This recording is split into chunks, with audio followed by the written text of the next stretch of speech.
Crime Coffee and Crafts podcast is all about true crime and does contain explicit and graphic details. You've been warned. Word.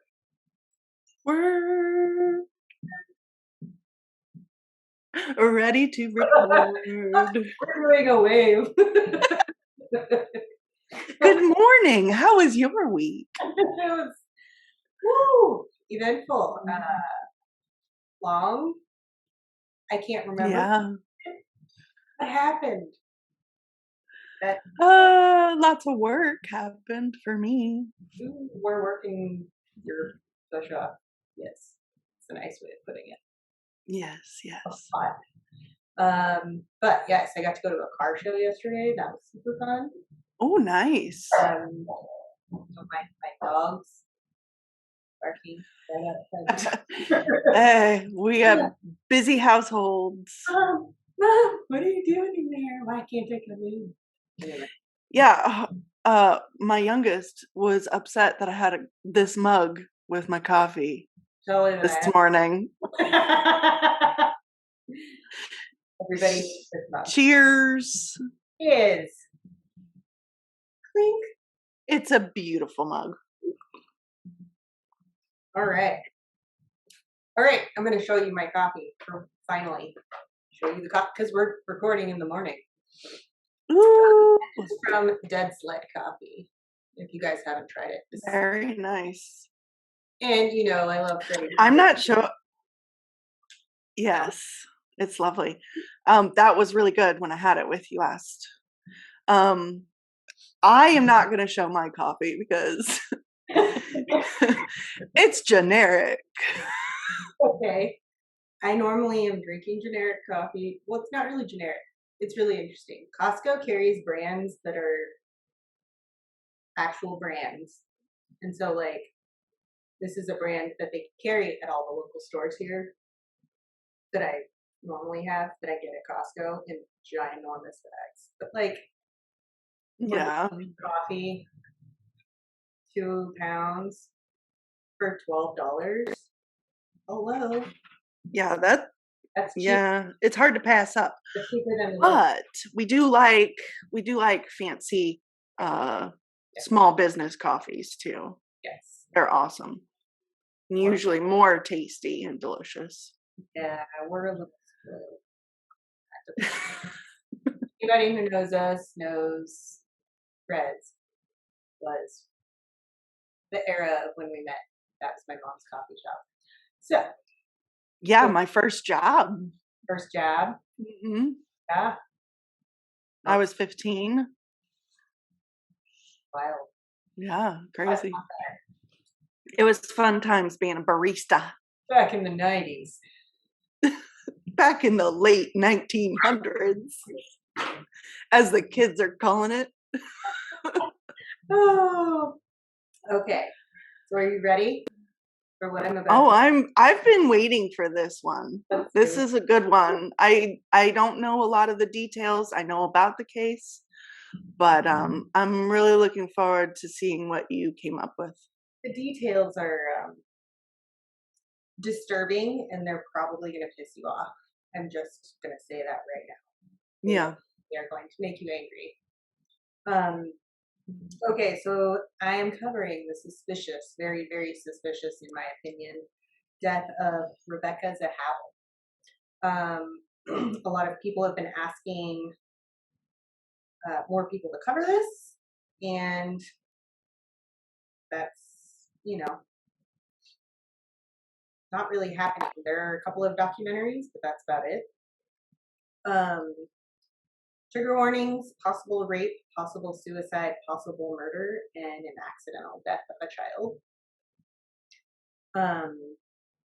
Rebecca was born on March 15th, 1979 in Burma, what was then Burma, now Myanmar. She was one of 4 siblings. Her parents wanted a better life for their children, though, so after living in Nepal and Germany for most of their lives, they decided to move to America. And the rest of her family stayed in Missouri, but Rebecca decided to move to Arizona. Not sure why, but I would rather live in Missouri personally. Yeah, there's a lot of cool stuff. Like you and I aren't totally into like the arid desert type. Why? I get nosebleeds when it's that dry. It's too much. My skin gets all alligatory. I don't like it. Yeah, and then you start getting like cracked lips. That's right here. Mm-hmm. And then people are like, "Are you doing drugs?" No.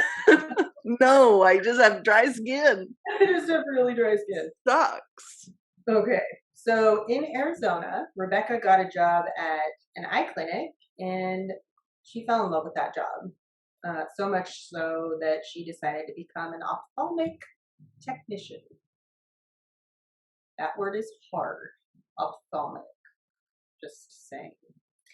Okay. Yes. Yeah. This is a good I mean, words are my thing, and that's a hard one for me too. That's just a difficult word. Yep. So she earned enough money to not only pay her own way, but she was also able to send her parents $400 a month to help them out, which Nice. That's awesome. that's pretty significant. Rebecca eventually met Jonah Shackney at her work when he came in for an eye exam, and Rebecca was his eye technician doing his exam. Within minutes of meeting her, Jonah asked Rebecca to dinner, and she said yes. So, yeah, they went on their first date on October 19th, 2009. Don't mind the sound of paper. And I want to go into a little bit about Jonah, just so you guys have like a better understanding of Jonah. Yeah, I'd like to hear all about this guy. Jonah was the founder of Illustrious Pharmaceuticals and was also the founder, chairman, and CEO of Medicis Pharmaceutical Corporation. And Medicis, they sell Restylane, which is one of the top fillers on the market. I'm pretty sure still to this day. I know a lot of people. Like fillers for what? For like, lips and stuff? Yeah. So like Botox, according to my lovely doctor, should only be done from the eye, like here up. Oh, Unless forehead. Bell's palsy or something, which if you had a stroke, they can actually lift your face back up using Botox. Fun fact. Interesting. Yeah, I've learned a lot about this stuff. I clearly don't have any. Yeah, got all the wrinkles going on. I can still move my forehead. These eyebrows go way up. Exactly. All the way up. Yeah, so he was one of the highest paid CEOs in Arizona at the time. And he was a self-made millionaire, and some say billionaire. So I don't know which it is, but if you guys want to look up, he had a lot of money. Look up some video of Jonah Shackney and just watch his face. It does not move. Oh, that's kind of creepy. His own product. Oof. The rule is when you're dealing drugs, you shouldn't use your product. Just saying. It's not how you make money, but apparently he made a lot of money, so whatever. Face was frozen inside. Ooh. Okay. Rebecca, and I have had Botox. It helps me. Yeah, it helps with your headaches and stuff, doesn't it? Yeah, because I'm constantly doing this. I really am. It's just my face, but also I'm angry all the time. No big deal. Okay. She's lying. She's not. Rebecca and Jonah fell in love like real quick. They had so much in common and got along super well. And after a while, Jonah asked Rebecca to quit her job to spend the summer with him and his family at his mansion, the Spreckles Mansion in Coronado, California. The Spreckles Mansion is absolutely insane, and it's been said to have 27 bedrooms. I've heard differing numbers. Yeah. Elsewhere. I think that the 27 bedrooms is to the whole property because it's not just the mansion. There's the guest house. Oh, there's other houses on the property. Yeah. One of those houses. And it is according to most who like this style of house. See it? One of the most beautiful mansions in the country. I don't think so, but that's my opinion, and I'm sticking to it. And for those of you who've never been to Coronado, highly recommend it. If you have dogs, go there. Best dog beach. Yeah, it's really pretty there. It's the best dog beach in at least San Diego County. Okay, so Jonah even offered to send Rebecca's family the same amount of money she had been sending them each month. And this definitely made the decision easy for Rebecca, so she said yes. That would be like such a difficult decision. I feel like that's creepy, but I feel like it's all creepy asking her to put herself. Yeah, I feel like the whole situation started out Giving up my independence. What? That was one of the hardest because I don't really, I mean, I still work, but like, I don't work near as much as I used to because, I mean, for money near as much as I used to. Yeah, you work harder, I think, and for no money. And yeah, I'm a caregiver for all of you who don't know that. Okay. So now that we know their relationship, she said yes, they go do their thing, right? So I want to go into the relationship between Rebecca and Jonah's 6-year-old son, Max, and some of the details leading up to Rebecca's death. Sorry about all the throat clearing. Rebecca loved Jonah's son, Max, as if he were her own son, and Max loved Rebecca just as much. He would often rather be spending time with Rebecca than with his own mom. And that's not to say his mom was bad, but I really just want to show like how strong Max and Rebecca's bond was. They had so much fun together, and there's actually she taught him to paint and draw and do stuff like that, and I just think that that's super cool. It is important to be able to do those type of outlets. Right. I think connecting with crafts, painting. Yeah, it's very good. Yeah, super good. Okay, so Max's mom, according to a lot of people, didn't love this. She won't say it herself, but it probably hurt her feelings a little bit. So yeah, it could. So on the morning of July 11th, 2011, Rebecca, her little sister Zena, and Max were at the mansion together, getting ready for the day. Rebecca was in a downstairs bathroom, and she had just told her sister to go take a shower in a different bathroom. So Rebecca is downstairs in like a half bath, and her sister is getting ready to take a shower. And Max, 6-year-old Max, was playing on his Razor scooter upstairs. Already, alarm bells are sounding for me because as the super protective, overly cautious person I am, that just sounds like a bad idea. It's a horrible idea. But I mean, where are they? And like, the house is large, right? Very large house, but when you go into mansions and you look at the second floor, it's normally like a balcony setup. Right. Okay. Yeah. That, as a mom, like that goes against everything. I wouldn't have a Razor scooter upstairs. That's insane. I wouldn't have it inside. Like, but take it outside. Go play outside. So Rebecca in the bathroom hears a terrible sound, and she came running out of the bathroom, where she saw Max lying on the floor on the first floor in the foyer. And there were shattered pieces of the chandelier that had been hanging above everywhere.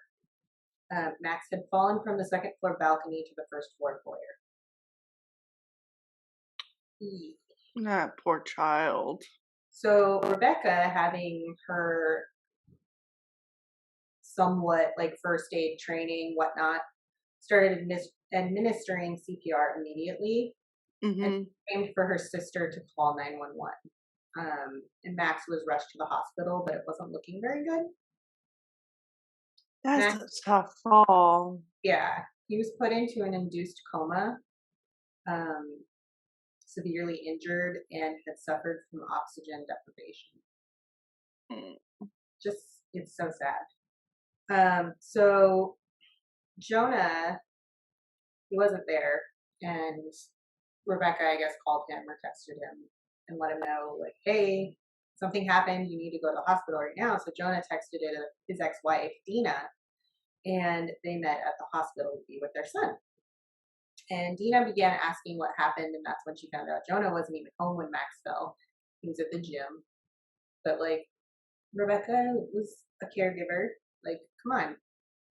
So Max was in Rebecca's care at the time. Dina immediately started blaming Rebecca for the accident. But Jonah stood up to her, thankfully, and told Dina that she shouldn't be blaming Rebecca for this because Rebecca may have saved their son's life by administering CPR. So everybody, you should all go get CPR. Oh yeah, 100%. You don't have to be a first responder I can't just Heimlich to my father-in-law because he's too heavy for me to lift up. But man, good wallop on the back right here. Shoot some food right out. Listen, you just do staying alive and it gets you your pumps in, you're good to go. Good to go. Is that what you guys do? Yeah. Yes. Oh, awesome. Gives you a good rhythm. Yes. And you're trying to stay alive. I'm using that. Except I'll be doing this. Yeah. Okay. Yes. Back to this really sad story. Yeah. Okay. So the Razor scooter had paint on it that matched paint stripes on the banister. The very top of the banister where there's like the big pillar up at the so there's balcony, pillar, banister going down. Okay. Gotcha. So some speculation into Max's accident has brought everything into question. And some experts say there's no way that it was an accident. And they claim there was definitely foul play. But I can tell you right now, I personally know some kids who that do some crazy things. And I literally have that written right here. Most kids do crazy shit at some point. At some point in their lives. Like, especially a 6-year-old. Come on. I mean, because at that age, you don't know the finality of life. You don't understand it. So fearless. When was this? This was, I mean, Tony Hawk wasn't super popular anymore by that point, but like you see your favorite skaters, you see your favorite rollerbladers, whatever. I mean, they do crazy things. Doing crazy stuff, and you want to do it because you want to be like your idol. Yeah. And I could, honestly, what I think happened, I think that this kid was he trying to like put her up there and climbed up on it and was like trying to ride down the banister or tried to like do something and like grab onto the chandelier or whatever. I don't know. Crazy moves. I would want to do it if I wasn't so cautious. Sounds fun. I don't want to end up on light duty. Yeah. I avoid it at all costs. Yeah. I don't do anything anymore. Kids like to think they're invincible. And I know. I feel like I'm so much more boring than I used to be. I think that comes with age, maybe. We're smarter than we used to be. Yes. Yeah. Okay. So, blah, blah, blah. I already said all that. Okay. So, and I'd also like to point out that children his age don't totally grasp the consequence or finality, which you just said, which is really Look at that. Hey. They just don't. Kids, yeah. Yes, they might know the difference between right and wrong, but like they don't understand that they could die from trying to do something like that. Yeah. They don't think about death at that age, I hope. So Rebecca was totally distraught over all of this, of course, because she was the only adult in the house at the time, and she felt that she was totally responsible for Max's accident. How could you not? So, yeah. Yeah, I'm sure she felt huge amounts of guilt. Right. Even though she wasn't to blame. Right. So. So Rebecca took her sister Zena to the airport to drop her off so Zena could go back home. Yeah. And picked up Jonah's brother Adam. And Adam had just flown in from Memphis, where he was a tugboat pilot.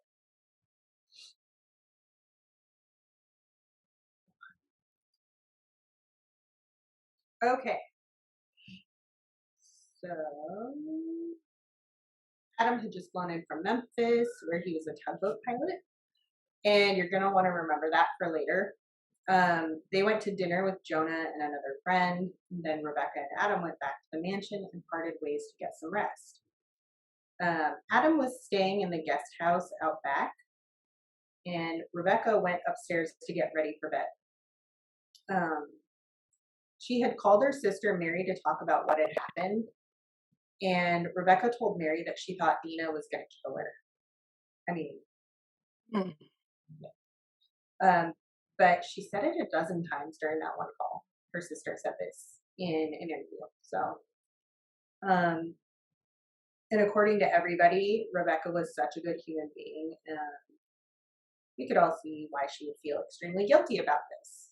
So, yeah, it seemed like she was an empathetic person, highly, sensitive to other people, and could hold that guilt for forever and ever. Mom guilt, straight up. Even though she wasn't the mom, she cared for him as a mom. And so, I'm sure that she had just a lot of depression over it. And I'm sure it wasn't easy for her. And then to be threatened all the time, that doesn't help. Right. So, yeah, but it was an accident. So, and this is all just within one day. This is just crazy. And accidents do happen, of course. She talked and texted with her sister until about 10 p.m. She had told her sister that she was going to take a shower and get ready for bed so she could be well rested and get to the hospital in the morning. And she was talking about making breakfast and taking it to the hospital to give Jonah and possibly see Max if they'll let her in. But I think it was one of those things where only family was allowed in at the time. I mean, kid's in a coma. So at 10:48 p.m., the night of her death, Rebecca received a text from Nina, Dina's twin sister, who wanted to Nina and Dina. Yeah, Nina. She wanted to stop by the house and talk about Max's accident, and Rebecca never replied to that message. So I don't know. Maybe it set her off. Who knows? There's a lot of weird stuff. Around midnight, Jonah called Rebecca's phone, but Rebecca didn't answer. But this may have been when she was in the shower. Maybe, maybe not. I personally think that she was already in the shower earlier, and I think that Nina did come to the house personally. So that's just my opinion.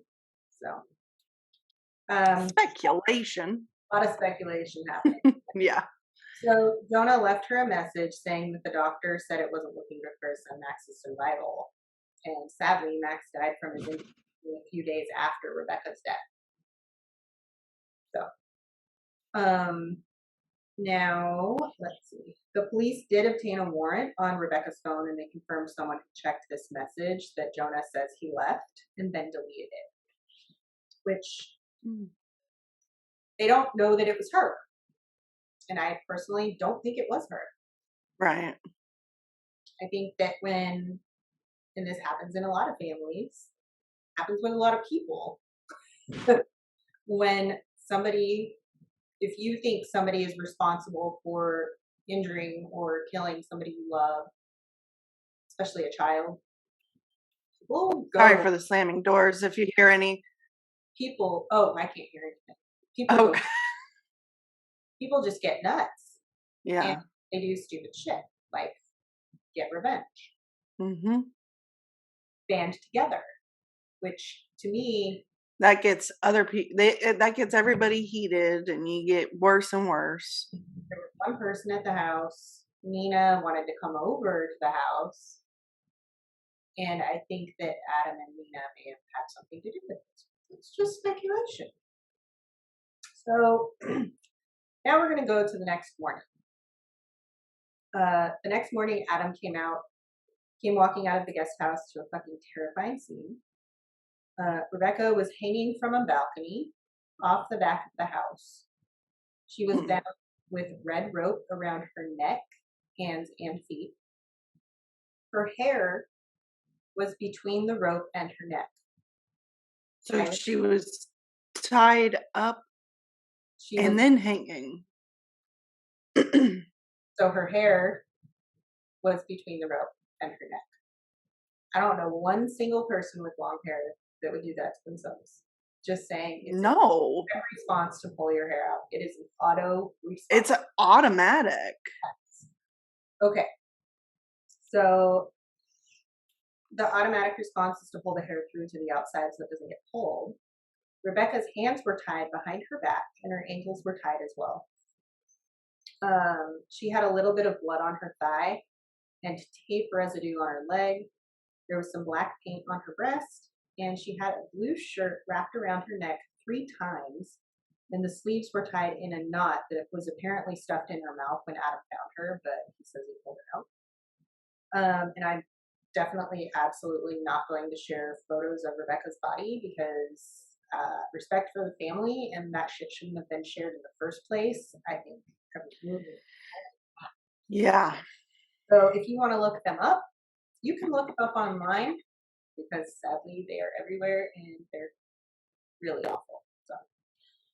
So Adam called 911 and told the operator, quote, this is a quote, "I got a girl, hung herself."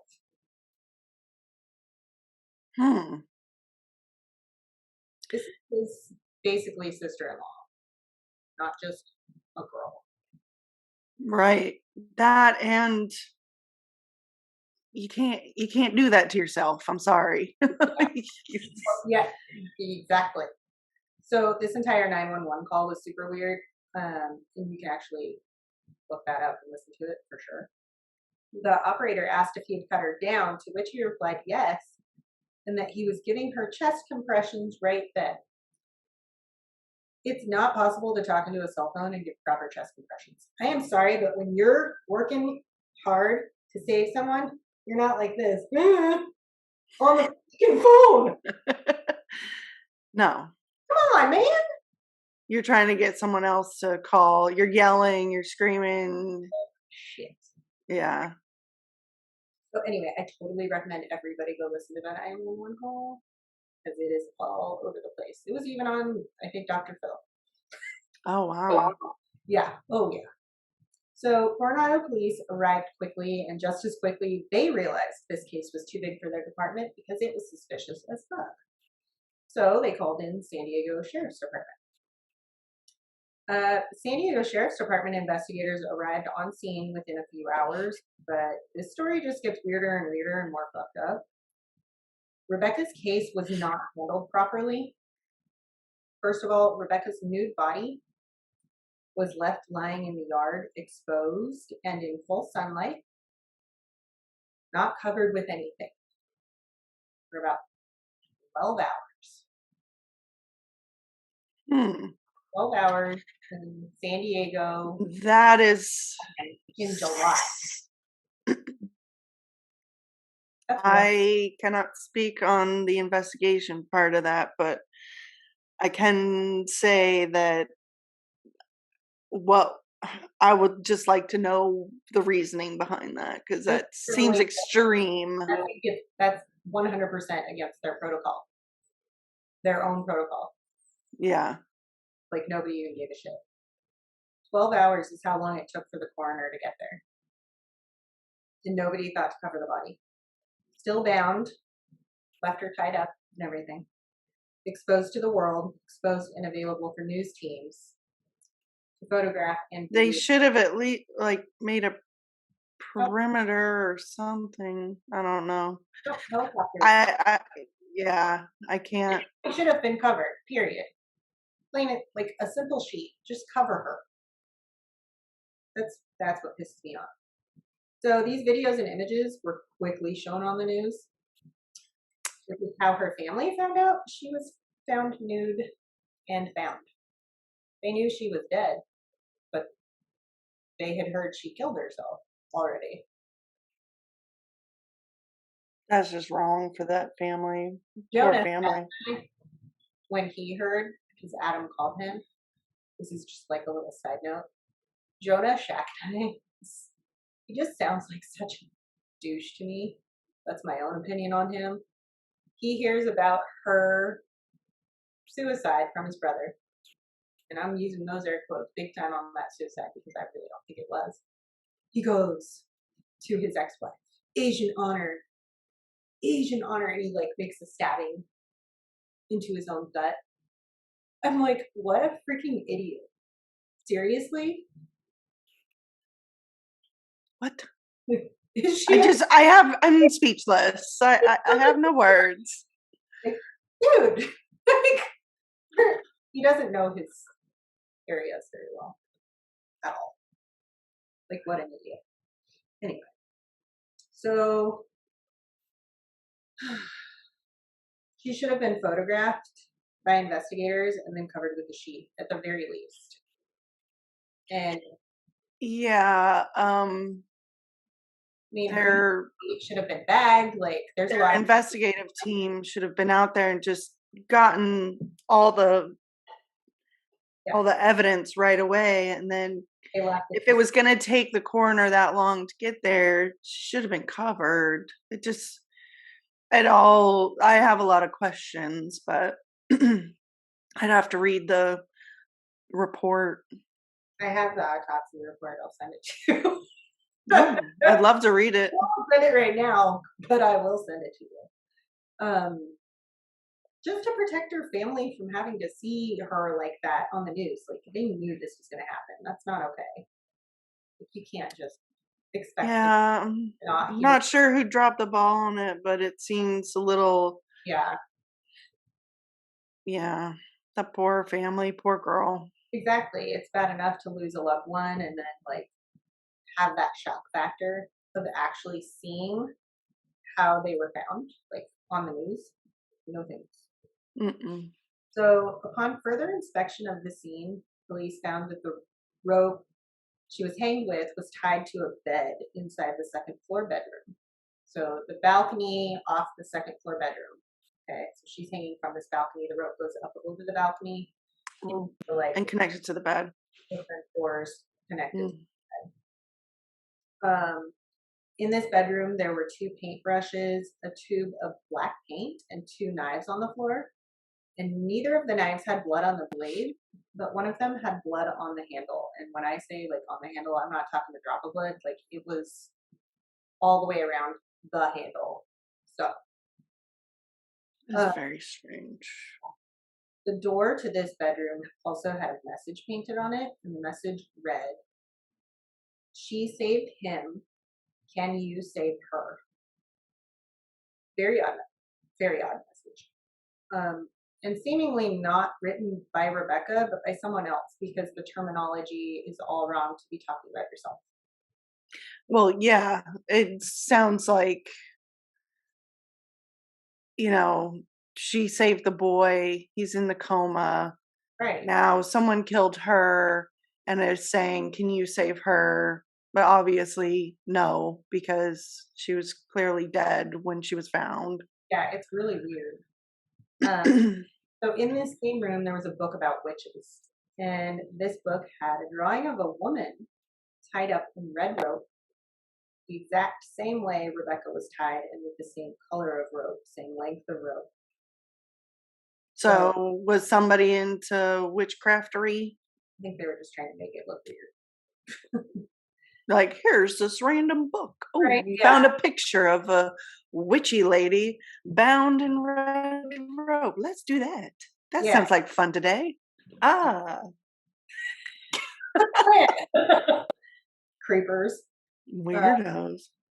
Now, like I said before, these weren't just any normal knots. Maybe a style of knot a boat pilot would know.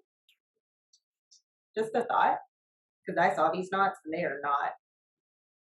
They're not just like a regular knot you would tie if you don't know what the hell you're doing. Like me, I don't know about that stuff. I can crochet. I can knit. Was it a bowline? Was it a? This was like a really crazy, like figure eights around your freaking wrists. And then there was a knot tied up. Oh. I know what you're talking about. Yeah. Yeah, I know because you're a boat gal. Okay. So Right. they explain what I'm going to. Adam Shacknight was the only other person at the house that night. So, except maybe Nina showed up. So, Maybe. so Jonah was at the hospital. Dina had gone home, and they both had solid alibis, video alibis. So there's that. Out on the balcony of this room, the same balcony Rebecca was hanged from, there were footprints and a boot print. And the boot print was initially said to have been a print from investigators, but was later shown not to be a match to any police boots by an outside forensics person who was very interested in this story. Okay. The print that was there didn't match any police boot because you can only get specific ones. So Right. So they were able to yeah. Can't think of the word right now. Wait. Eliminate. They were able to eliminate the officers and people who showed up because they could tell what they were wearing. So in the bathroom, there was a drop of blood in the shower that hadn't washed down the drain. In the hallway, there was blood on the carpet, and Rebecca's towel that she had used after her shower was on the ground next to the blood. All of this evidence would lead one to believe there was definitely foul play. Duh. I don't know about you, but like, I don't just go throwing towels everywhere and yeah. Seems a little fishy. There was also a pair of gloves found at the residence. One of the gloves had DNA from two different people, but the sample was too small to test further. And these looked like kind of like a really nice gardening glove, maybe. Okay. Adam went to the police station for questioning. During his questioning, he agreed to a polygraph, which, I mean, I know they can't be used or anything, but like, still, I don't know that I would agree to one because my anxiety would totally like make me look guilty as fuck.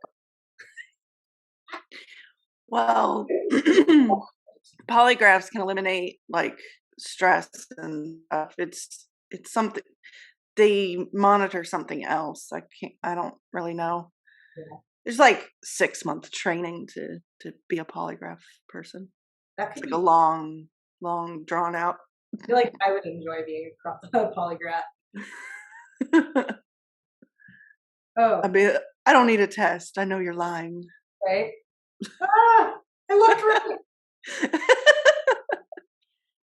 My eyes shifted to the left. Yeah. So, in the middle of Adam's polygraph test, he volunteered some odd and completely not useful information. So, Adam straight up told the police that he had been pleasuring himself prior to finding Rebecca hanging.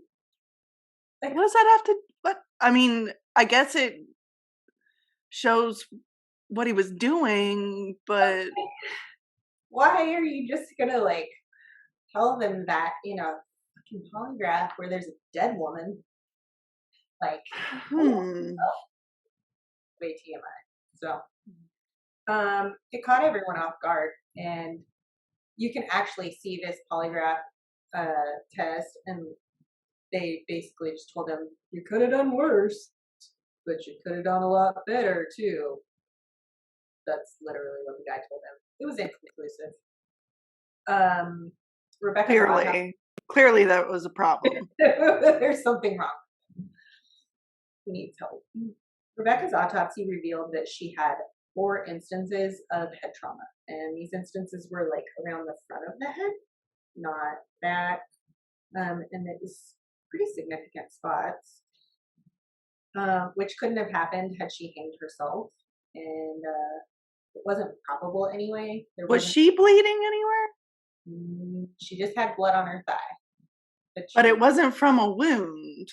Nope. But she had head trauma? So they didn't crack open the... Cut open or bleeding. Just basically like 4. So here's a pin hammer. I'm going to beep, beep, right? Beep. What? Yeah. That's weird. Yeah, what's the likelihood you hit your head 4 times after jumping over a balcony railing to hang yourself while you're bound behind your back? Well, and if you hit your head on anything like that, you're going to bleed. Well, that, and you would hit 1 time. When you right. buy it. Like, this investigation was just... There's so many problems with this thing that don't sit well with me. Yeah. And there were also no structures she could have hit her head on multiple times. It's just not possible. So according to one expert, Rebecca's hyoid had injuries that don't go along with hanging. But they definitely happen when someone's strangled. Ropes don't fit up here. Right. Don't sit up here. Yeah. And her injuries were up here. So, a lot happened before she was thrown over that balcony. But they're not. It's driving me nuts. And leading people to believe this was a homicide, not a suicide. And remember how I said Adam had cut her down when he saw her hanging? So yes. He said he ran inside, grabbed a knife out of the kitchen, and cut her down using like this 3-legged piece of crap teak table. But they even went as far as testing the rope for his DNA, and there was nothing on it. Okay, did he use gloves while he did it? It's like one of those things, like, why are you going to throw on gloves? Seriously, dude? Like, this isn't even... Why would you even have... Yeah. If you were an innocent bystander and came upon her, you're going to get her down no matter... You're not going to put gloves on. Yeah, and this was in 2011. So, like, DNA testing, hello, was pretty freaking advanced at that time. Yeah. But yeah, his DNA should have been there. There was none on the knife. There was none on the rope. Nothing. So, all right, let's get back to that message that was painted on the door. They brought in a handwriting analyst, and they found that the handwriting analysis was extremely similar to Adam Chaknai's handwriting. Adam's M's specifically, and you can look these up side by sides. He draws his M's up, and then his last line going down extends really long. And I saw the side by side of this, and it's like identical. So wow. And they're trying to say that you can't do handwriting analysis properly on block letters, but like I can write in all block letters, and I often do. So there's that. All the letters were slanted similarly. I think that might be planted his words also. So none of it matched Rebecca's writing at all. Right. However, Sheriff Gore claimed it wasn't a clear suicide note, but that it was a suicide note nonetheless. So. Okay. Yeah. I don't understand. I'm gonna leave that alone. Yeah. The knives also had some unusual evidence. One knife had Rebecca's fingerprints on the blade. And this pattern of fingerprints, the way that they were facing, positioning everything, would only be Suggesting she had tried to cut her ropes off behind her back, blade pointed up. So, gosh, I'm wearing sweatpants. So you try to do this, and you're holding blade up like that. Yeah. So, like, also, if you tied yourself up, why would you be cutting your own ropes off? Yeah. None of it makes sense. The other knife had blood on the handle, but nothing on the blade. And remember, Rebecca had blood on her thigh. Well, she was on her period. Oh. Yeah, the blood on her thigh was menstrual blood. And to all the guys out there, get over it. Blood happens. Blood happens, dude. So was the blood in the shower, on the hallway carpet, and on the handle of the knife. Now, this was like a steak knife. Oh. Oh, those are pretty small, but I just have to put that in. Rebecca had no cuts or scrapes on her body. And a forensics expert, Lisa Allen DeMeo, stated in civil court that the blood on Rebecca's thigh was most likely transferred there when the handle of the knife was removed from inside her. That's what I was thinking. Yeah. So what the fuck? Would this information not lead investigators to believe Rebecca was raped and murdered with a foreign object? Ding, ding, ding.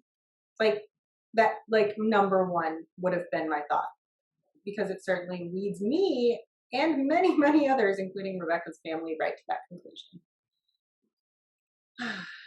Also, there was an elderly witness who lived in the house next door. An elderly what? An elderly witness. Oh, witness. Who heard someone yelling, "Help, help," the night Rebecca died. She was sitting in her TV room watching TV with her window wide open, and she stated herself that you can hear everything when that window's open. Yeah.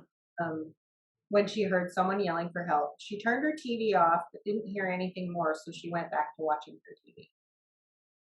This information was initially brushed off by investigators. One in particular investigator was like, there's no way that she could hear anything through that window, blah, blah, blah. And they just brushed it off. So, but like I said, the witness did say she can hear everything through that window. So, even after all of this strange circumstance, Rebecca's death was deemed a suicide by the San Diego Sheriff's Department.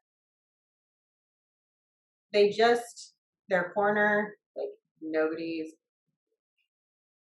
I don't know. It's crazy.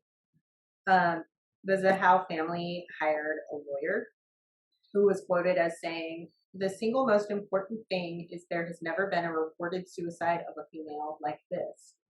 Bound hands and feet, gagged, a noose around her neck, naked, blood down her legs, a shirt wrapped 3 times around her neck, tied to a bed with neat slip knots and square knots." It's disgusting. I mean, yeah. It's disgusting. That's a tough one. Yeah. Rebecca's family filed a wrongful death lawsuit against Adam Sackney. And guess who paid for Adam's counsel? His brother? His millionaire brother. What? And don't let me go into these rich people that we grew up around. Oh, I know. In action. They always get out of everything. Get out of everything. My neighbor's one of them. Yeah. Ooh. I think he's gone right now. So. That's good. The Zahau family attorney brought their A game in the court. This guy didn't put back at all. The attorney went as far as bringing in a full-size doll that was of similar size to Rebecca, hanging, hands and feet bound, gagged, just as Rebecca had been found. They had expert witnesses and everything. And in 2018, Adam was found liable for Rebecca's death in this civil suit. Jurors voted 9-3 against Adam. That's significant. Mhm. It was only a civil suit, not a murder trial. Adam and Rebecca's family reached a settlement for a fraction of the amount he was originally supposed to pay.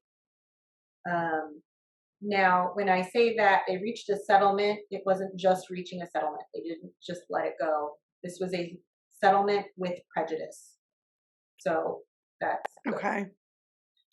No murder charges have ever been filed against Adam because Rebecca's death was still ruled a suicide. In April of 2018, the Sheriff's Department conducted a review on the case with an entirely different investigative team who were not involved in the original case, but they still were within the same department. Same agency. Same agency. I personally think they should have put it with another agency. Should have probably been an outside agency. Yes. I know for us, we always have outside agencies come in when there's different stuff going on. Especially when there's an internal one, but yeah, you want to have a clean, non-biased process. Yes, exactly. Yeah. And they too found Rebecca Zahau's death was a suicide.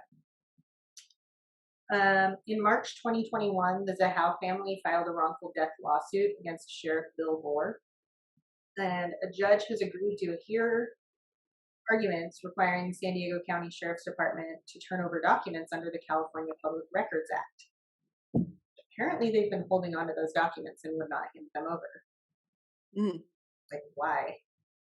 The hearing was set for October 15th this year, which was literally last week. When we're recording this anyway. But we will have to get back to that on a future episode because it looks like they filed a bunch of different motions, etc. So it has been rescheduled to January. Okay. Yeah, we'll have to do an update. Absolutely. In April this year, KUSI News. I'm like, yay! KUSI. We're geeking out. News channel. Grew up hearing that all the time. They did a 3-part KUSI.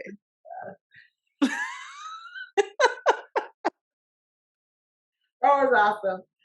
So they did a 3-part series reinvestigating Rebecca Zahau's death and noting several pieces of evidence that weren't even listed in the original investigation. So I really do want everybody to I'm actually going to share the pictures of this, but not of her. Okay, so these pictures will be on our Instagram, and I'm probably going to, I think I'm going to try to throw them into this video at the end. So stay tuned. Stay tuned. So one of the notable pieces of evidence was a dryer sheet, like a used dryer sheet. That is in photographs of the bedroom with all of the other evidence. And I don't know if you know this, but working in retail as long as I did with glass shelves and stuff, dryer sheets, we use them to remove fingerprints from all that stuff. Used dryer sheets. It's a thing. Even where there should have been fingerprints from Rebecca, just from regular use of being in the room, were gone. There was nothing. No fingerprints. So the room was wiped down. Absolutely. Except for her fingerprints on the knife blade. That's it. So, convenient. I know, right? And this literally was in the picture with the knives and the paint and stuff. There's a dryer sheet right there. And it was never listed in the original investigation. No.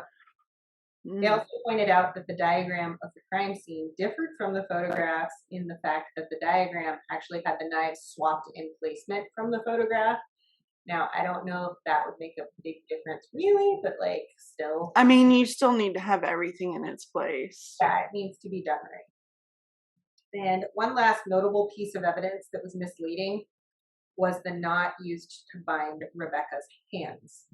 Okay, the sheriff's department had created a video of someone performing this knot on themselves, but the video clearly shows the tied portion, like the actual knot itself, as being on the bottom, closer to the fingers, when in reality the knot was on top, closer to the forearm, too far You away. can't reach.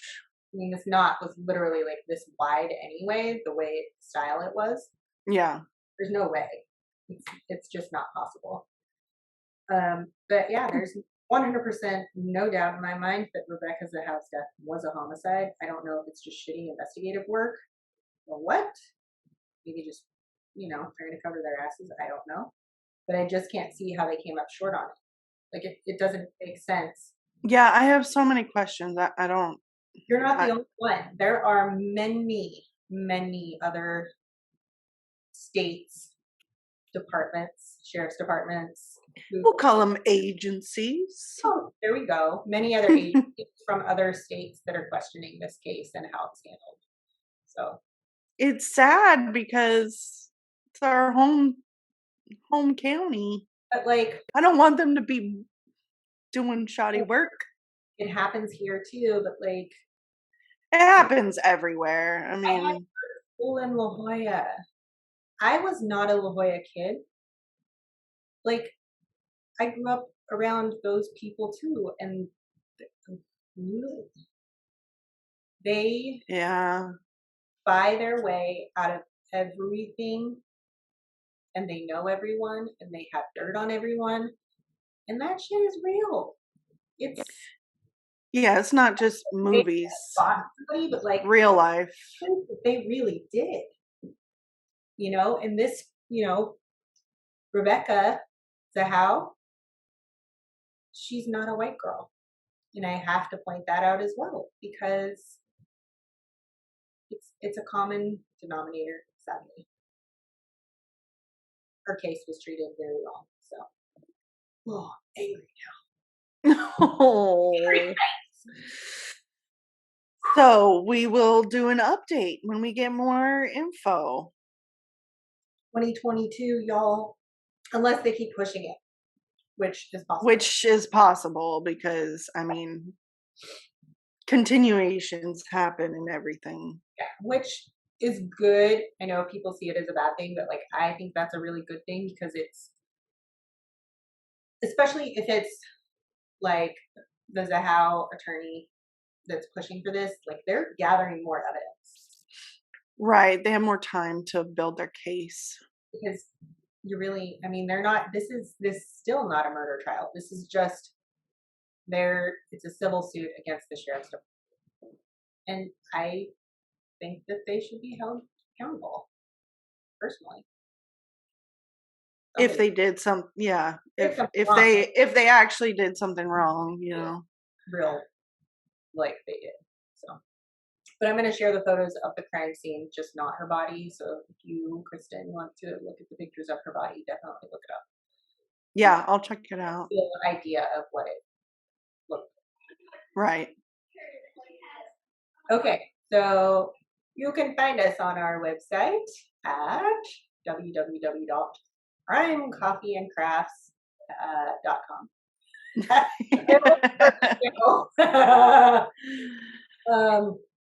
We're on Instagram at Crime Coffee and Crafts Pod, POD. Our Patreon is patreon.com/Crime Coffee and Crafts Pod. So it's the same Instagram. You just add our Instagram handle after a slash after patreon.com. Pretty easy. And you can email us. Yeah, email us. If you've got something cool to tell us about, we will look into it and probably do an episode on it. Also, what's our email address? It's crimecoffeeandcrafts@gmail.com. Okay, I'm going to show a picture real quick to everyone. Oh, yeah. They want to represent. I think It's super cool. Amazing. So if you guys like yarn, look up Lola Bean. This is her daughter, Lola Bean, as a zombie for Halloween. And I'm just wearing a band shirt, my favorite band. I mean, that's a freaking cool. Oh, it's totally awesome. Amazing. Yes. Anyway, I think that's it. You got anything else? No, I have a lot of questions, and I myself am going to be looking forward to the update. Yes. Mm-hmm. Should definitely. And you can listen to us on all the podcasty things. Apple Music, Amazon Music, now, iHeartRadio, right? Yeah. Spotify. The most important one is Apple Podcasts. If you can go rate and review us, it's really helpful. But only if rate us. Only 5 stars. Yeah, we're really aiming high here. I'm kidding. We really get top notch reviews. Yeah. I mean, we are amazing. So, I mean, we're biased, but yes. You got what? We both have. Oh,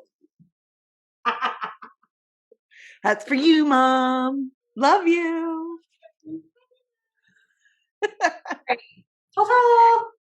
For now. Here's some crime scene photos. This is an aerial view of the Spreckles mansion. And there's the outdoor diagram and some photos from the balcony itself. The inside diagram of the crime scene, it's a little wrong, but here's the bed she was tied to with one of the paintbrushes. And the crime scene as they found it: dryer sheet, plastic bag, a weight, etc.